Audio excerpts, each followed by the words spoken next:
mugging for life, we mugging for truth. Smaulgld here, and he's spitting the facts about the pumper community and the way that they act. We mugging for life, we ain't playing the games. We all know the lies and we all know the names. Come on, mugging for life, mugging for life. Smaulgld. Hello and welcome to another Smaulgld live stream. It is Thursday evening, the 21st of February, 2019. Tonight's topic: Indian silver imports reach near record in 2018. Another big year for Indian silver imports. We're going to get to that and some of the news, some crypto news, some gold and silver news, some news about former FBI Director William McCabe, and stunning revelation about FBI General Counsel James Baker and his view on whether to indict Hillary Clinton. So we're going to get to that story as well. But first, let's take a look at our gold and silver prices. Our general market went higher. And let's see, there's your gold-silver ratio. It went up to 83.9, close to 84 to 1. So the gold-silver ratio is still very elevated. Now, the Dow Jones was down 103 points. That's down 0.40%. NASDAQ down about the same. S&P down about the same. All down about less than 0.5%. Dow still at 25,850. NASDAQ at 74.59. And S&P 500 at 27.74. Over on the cryptos, they took a bit of a breather. Bitcoin holding above 3,900 at 3,903. Still unable to crack that $4,000 mark. Bitcoin Cash at 140, that's down 2%. Ethereum down to 144, that's down 1.5%. Litecoin down 3.5% to 48.66. And Ethereum Classic down to about $4.64. So the crypto is taking a bit of a breather. Gold and silver going down. Gold has held on to its $1,300 psychological level, but unable to hit that $1,350 and break through that. We saw that last night. That's a level that has not been breached. It's been attempted 4 or 5 times since 2014, has not been able to get back above that $1,350 mark, and we saw it bounce hard off of that yesterday and today. And we're currently right now with the gold, we're at 13.24. Silver, unable also to hold that $16 mark, is now down to 15.78. Litecoin lost its hold on $50, down to 48.66, and Bitcoin lost or hasn't reached its $4,000 mark and is at 39.02. What other news do we have in the gold and silver? I think that's it. There wasn't much news today on gold or silver, but later in the program we're going to go through the silver import numbers for India. Now over on the crypto side, interesting point from Kennedy Financial that when Litecoin went through the $50 mark in September 2017, all the way on its way to 300 plus, its 24-hour volume was 12% of what it is today. So you're seeing a lot more trading, and when Litecoin made its last move into the $50 range, it had done so on far less volume. So clearly there's more participants in the market today. Okay, what else do we have here? Now yesterday, Samsung announced its new phone, Galaxy 10. And it was widely anticipated that there was going to be some type of support for wallets where you can store your cryptocurrencies, your private keys on that wallet built in. And that indeed turned out to be the case. Samsung confirmed Galaxy 10 will include private crypto key storage. Now, some people thought that that was going to be a big deal, that was going to help adoption. And the crypto markets essentially yawned at that. And maybe it's an issue of buy on the rumor, sell on the fact, and maybe that's why the price of cryptos rose the last few days. I don't think so. And I responded here that I don't think it was big news to begin with. A feature like that, where Samsung, which will have a big dissemination of those phones. There'll be a lot of sales on those, and it'll have the ability to add your cryptocurrencies.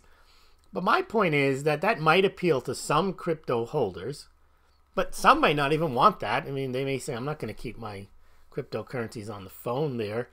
But I don't think that really aids adoption or facilitates adoption. I think it just accommodates the users that may already have cryptocurrencies, and they say, okay, it's nice, we've got the Galaxy and we can use it for that. But I don't think that's why the price of cryptocurrencies were rising during that period.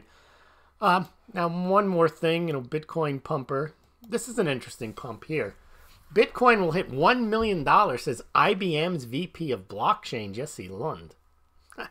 All these people saying $1 million, $250,000.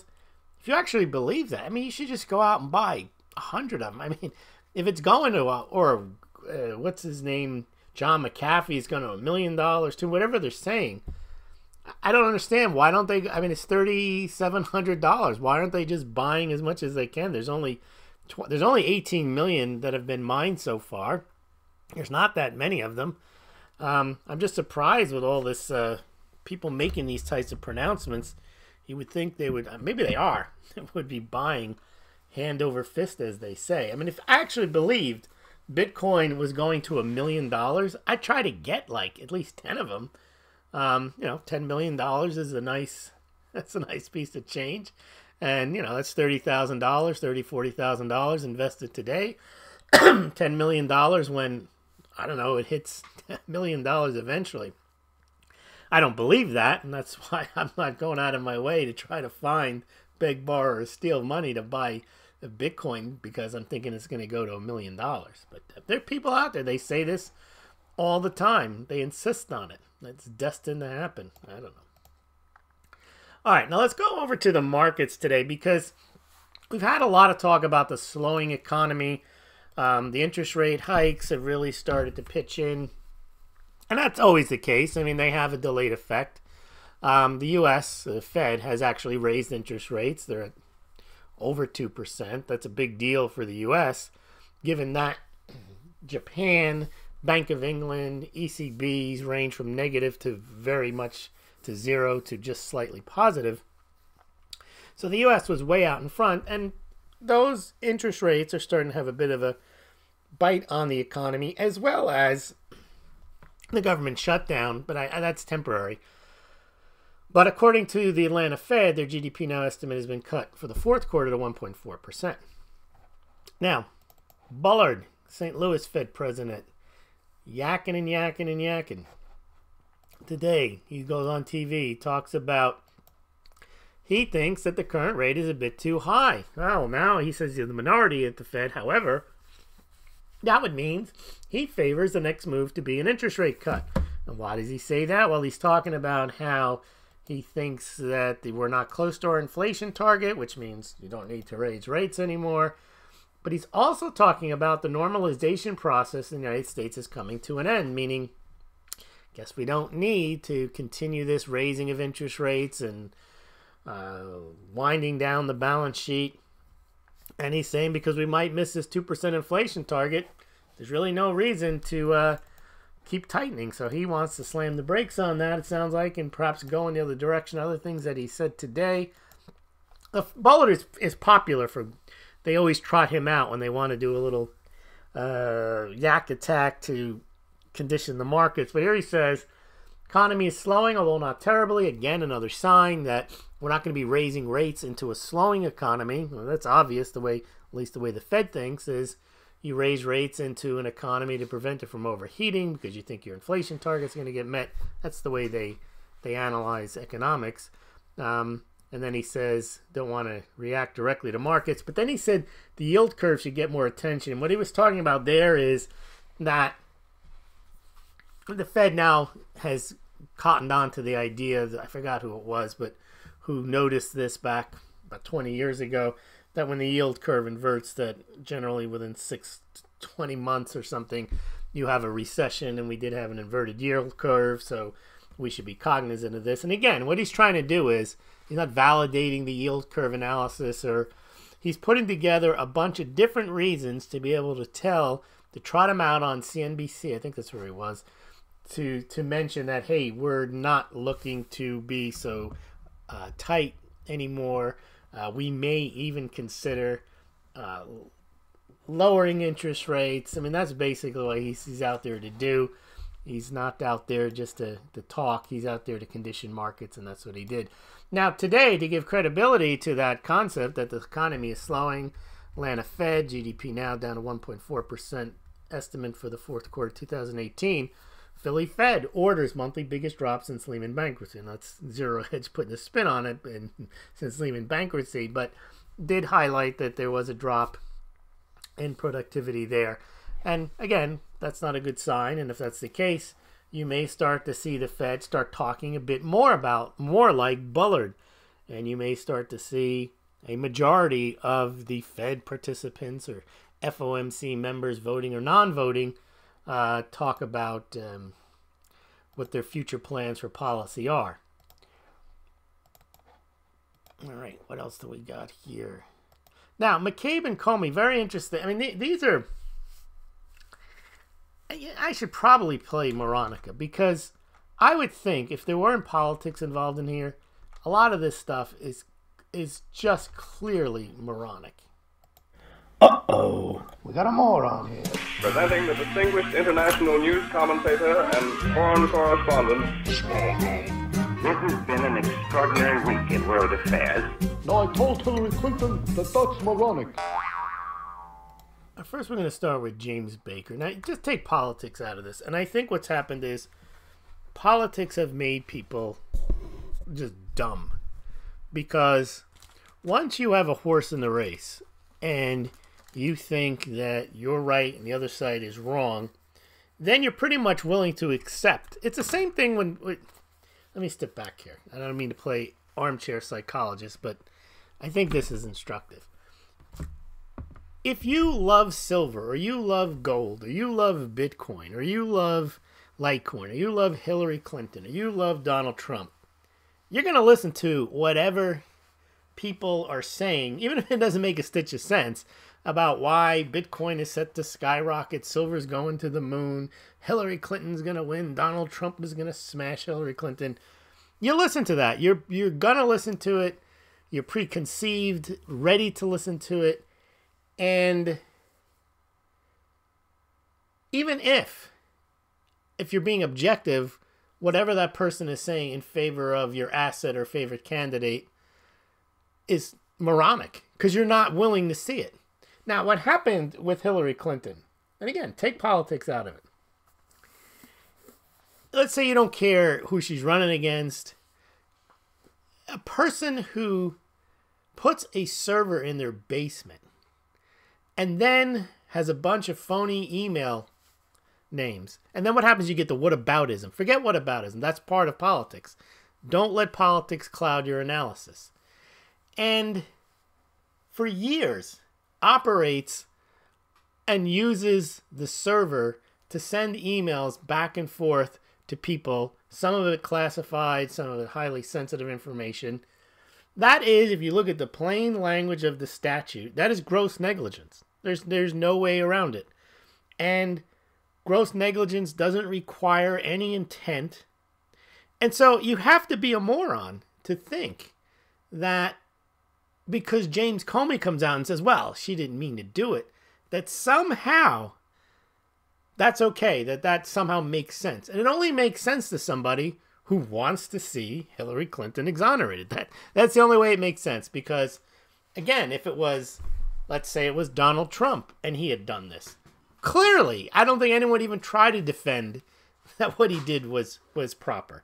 If you work out of a server, out of a basement, when you're the Secretary of State, and the FBI decides not to prosecute you, which, again, is another sign where you're not thinking too clearly, because if you know anything about the FBI doesn't prosecute anybody. All they do is investigate. They don't tell the Department of Justice what to do, and that's exactly what James Comey did. He did two things. He comes out and he says, she didn't mean to do it. She didn't have the requisite intent. No one would bring a case here. Well, that's moronic because the statute doesn't require specific intent. It requires gross negligence. And clearly, setting up a homebrew server in your basement and emailing people left and right out of it, that's grossly negligent. Has nothing to do with intent. So to get around that, they said, well, it was extremely reckless. So therefore, it didn't have to be grossly negligent. So therefore, not only did she didn't have the intent, which isn't required, but okay, you want to talk about the statute? Well, okay, I guess. Well, she wasn't grossly negligent either. She was just extremely careless. Now, again, you have to be a moron to realize to not realize that that is somebody who's just looking to get a result. And then to go walk out and give a press conference, which is totally outside of what the FBI's job is on an ongoing investigation, to go out and explain everything she did, and then to make a recommendation, which is not yours to give, that, well, we're not going to prosecute her. That's the Department of Justice's job, not theirs. So again, very, very moronic that people actually now will say, well, Hillary was cleared. No, she wasn't, because the FBI director doesn't have the authority to clear her, and on the basis of what he presented to rational thinking people, would not have cleared her. It's clear from what he said she was grossly negligent, and then he said, yeah, but she didn't have the specific intent, which is not required. Not to belabor the point, but James Baker, who is a lawyer, but he works for Comey, he is the general counsel of the FBI. To him, or to any rational lawyer, he said, yeah, she mishandled classified information. He was appalled by what he saw. He looked at the emails that she was sending back and forth, and he argued with Comey. It's hard to argue with your boss, And he's saying, no, and he insisted that, no, she didn't mean to do it. Now, clearly what they're trying to do is get her off, but Baker actually told Congress back, I think it was November and December when he testified, that he believed she should face charges, but they talked him out of it. Now, again, you'd have to be moronic or moron not to realize what's happening here. They're trying to give her a pass for whatever reason. And Comey even said it was in the country's best interest. Yeah, what he didn't want to happen was, well, they were going to nominate Hillary Clinton. Now they'd have to go through a whole process. It would have been it really would not have been good for the country, so to speak. It would have looked bad. Just like when Chief Justice Roberts realized this Obamacare legislation is unconstitutional the way they wrote it, but it's already been implemented, and if we say it's unconstitutional, it's going to be a big problem. So rather than do their job, he says, but we can save it. And again, it's not the Supreme Court's job to save legislation that Congress has either drafted incorrectly or drafted precisely as they wanted it, which was for Obamacare not to be a tax. He said, well, if it was a tax, and again, this is moronic. They said, well, if it was a tax, then it would be constitutional, and then we won't have the problem because the law will stand. So we'll just say that instead of saying we rejected it, it's unconstitutional, and send it back to Congress and say, but if you bring it back to us with a tax, wink, wink, we'll say it's okay, knowing he knew that wouldn't work because the Congress had been voted out that actually voted for Obamacare, and he knew that if he sent it back to Congress, they wouldn't approve it again. So he said, and again, I believe this is a form of moronic when people actually believe this stuff, when he said, yeah, but if it was a tax, and a tax is constitutional, Congress has a taxing authority, but they didn't exercise it in writing the statute, so we're going to say it's constitutional. Same thing happened here with Hillary Clinton. They said she did all these things wrong. She should be charged. The statute says she should be charged, but she didn't have the specific intent, and she was just careless, and she's a good person, and it would really be a bad thing for the country. So let's forget that, and let's go after Donald Trump on something else.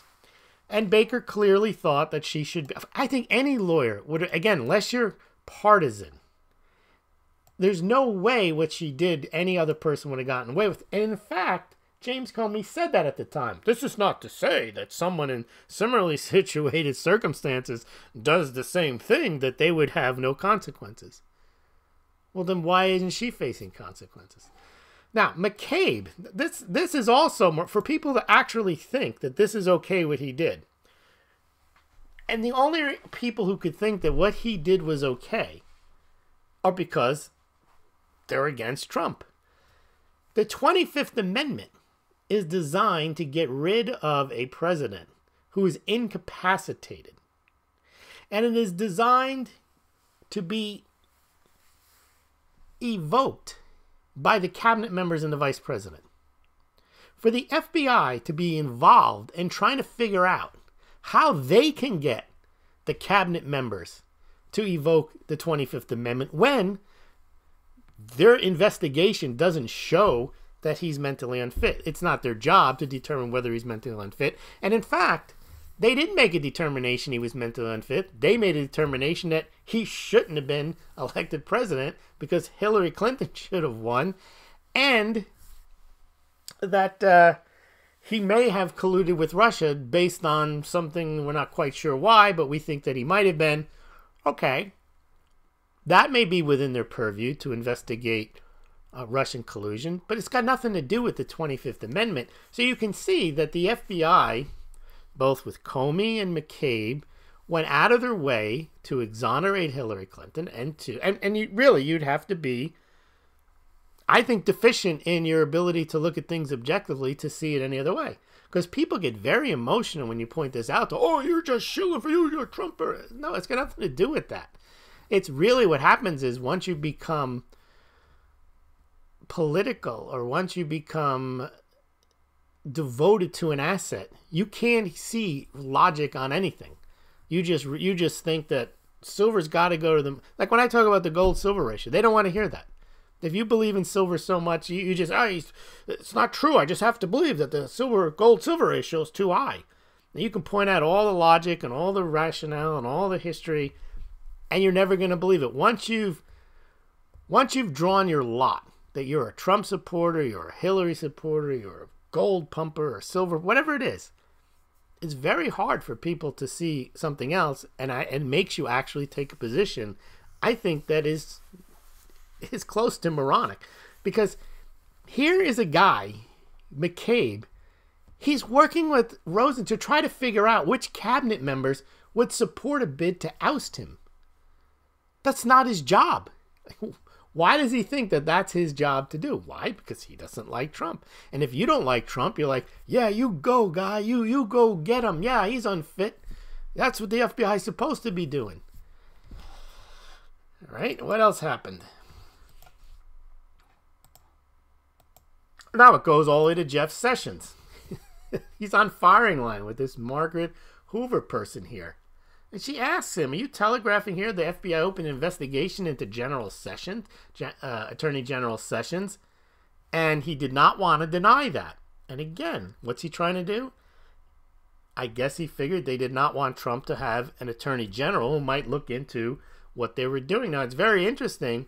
This may explain why Attorney General Sessions was hands off. He probably had been warned, look, we know your Russian stuff. And that's why Sessions was like, I recuse myself. I won't do anything. I mean, they basically probably scared him, it sounds like. Well, you're under investigation too, so I think you best be backing off on this. And you let Rod Rosenstein over here, let him take care of this thing. Who was really conflicted himself. All right, anyway, the point is not to get into the weeds on all this stuff. But it's very interesting is that no one is willing to look at these things objectively. They're only willing to look at them in a partisan way. And if you try to have a discussion, and if they realize that if you look at it objectively, it might favor one candidate over the other, or it might favor one metal over the other, or it might favor cryptocurrencies over metals, or metals over cryptocurrencies, and they see it going that way, they get very, very annoyed. They get mad. And that's what happens. And you cannot have a rational discussion. It either devolves into ad hominem, it devolves into just rage. That's what I think you see all the time now. There's very little thought that goes on. And I do have to blame the way a lot of it has to do with schooling, but a lot of it has to do with the media production, because all media, whether it's alternative financial, alternative, mainstream media, Fox News, CNN, they start with a premise. Trump bad on the left and Trump good on the right. If you're silver, everything, they start with a premise and they try to work backwards, and they don't want to hear anything that interferes with their narratives. And so what happens is people get pumped narratives at them all day, every day, to the point where they believe them because they hear them so often. And then when something appears that contradicts the narrative, it gets very irritating to them, because how dare you think that, and you must be, and then the whole parade of expletives comes out. All right, well, that's it for what's going on there. Now, I don't know where all this is going to lead, but I would like to see somebody look at this objectively, because no one's looking at it objectively. Now, let's just look at China before we move on to India. This is a point I've made so many times, and people just don't, who want, again, they want to believe China's their gold buddy. China's going to crush the dollar. And I always say China can't crush the dollar for many reasons. The yuan is flawed in and of itself. It's got capital controls. It's got more debt than the United States. And by the way, they also rely on dollars, not just the 1.3 trillion in treasuries that they own, but the fact that all their state-owned enterprises issue dollar-denominated debt. Aretha here, saying Chinese builders are selling dollar-denominated debt at a record pace this year, even though defaults are picking up. Well, that should tell you all you need to know. Not only are they piling on more debt, and the bad debt is piling up, and they're still adding more debt, but that debt is denominated in dollars, which means they need dollars. But China has gold and Sun Tzu, and that is all I need to know. Okay. Chinese builders are selling dollar-denominated debt at a record pace this year, even though defaults are picking up. China is not your gold buddy. All right, let's move on to silver now. Indian silver. Now, India. Let's take a look here. The monthly Indian silver imports. That's tons. Look at that. This year was a very big year. The biggest year was 2015.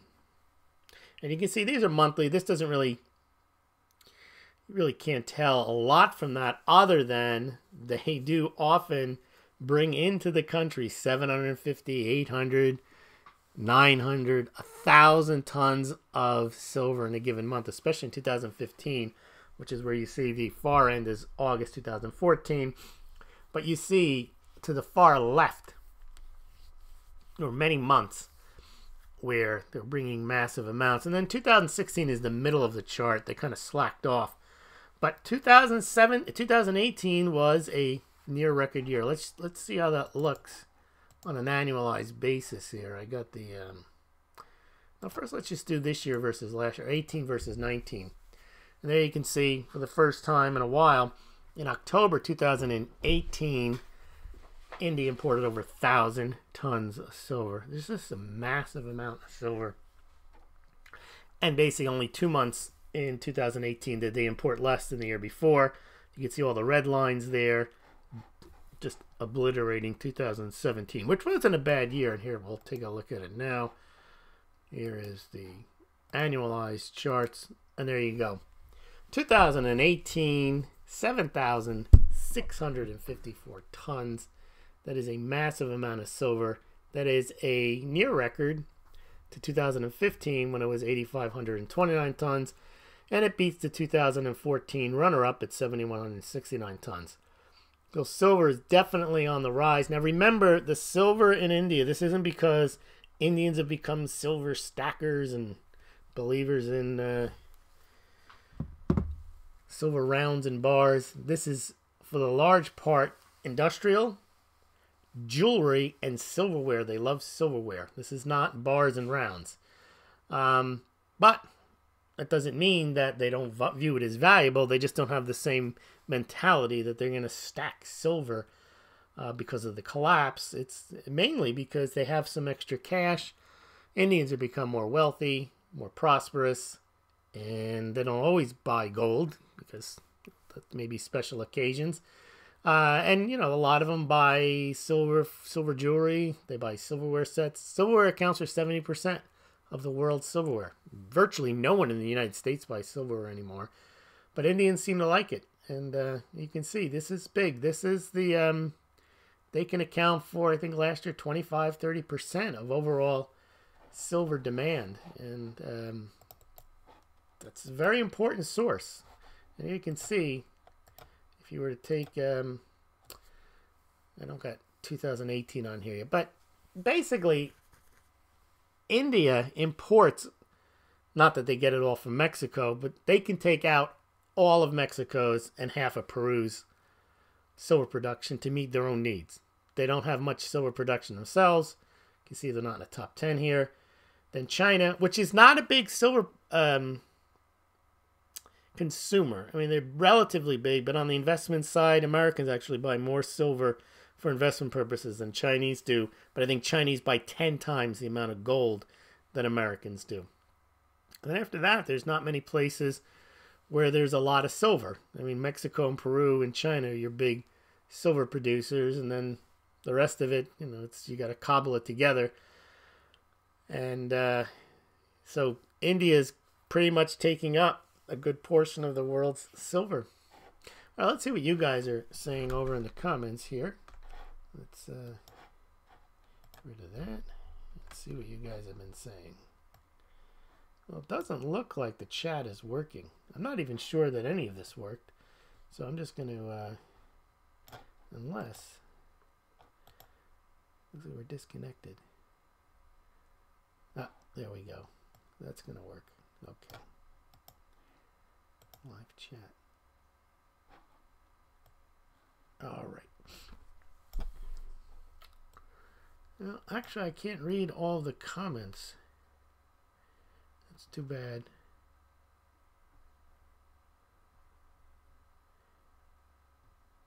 Yeah.